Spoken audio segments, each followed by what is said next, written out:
tudo bem? Hoje eu vim fazer mais um vídeo. O vídeo de hoje vai ser fazendo uma slime. A gente vai colocar primeiro a cola, né?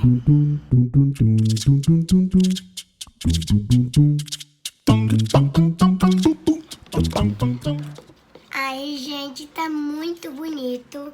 Quer dizer, não tá tão bonito agora. E também, né, vai ter que pôr de barbear, claro, porque a minha slime vai ser fluffy. Slime fluffy nem merece, mas ninguém merece, gente. Então, vamos mexer. Gente, espuma de barbear, deixa assim, ó.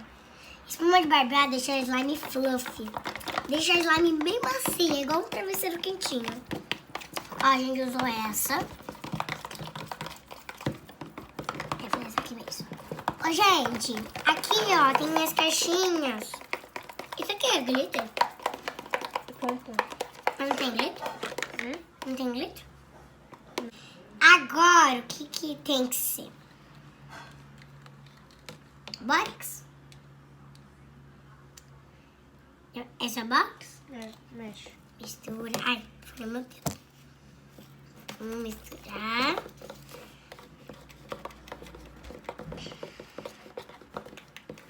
Ó, gente, eu tô usando esse pote, mas depois eu vou colocar nos potes pequenos. Mexe com irmãs. Mexe com os pés. Que é leite condensado. Olha. Não vai virar slime. Bom, gente, já terminei a minha slime e ficou desse jeito. Tá azul e tá bem claro, mas tá bonito. E eu também vou colocar esse pons, ó. Tá muito meleca na minha mão. É que antes não tava dando certo, aí eu sem querer eu misturei com a minha mão. Mas agora, gente,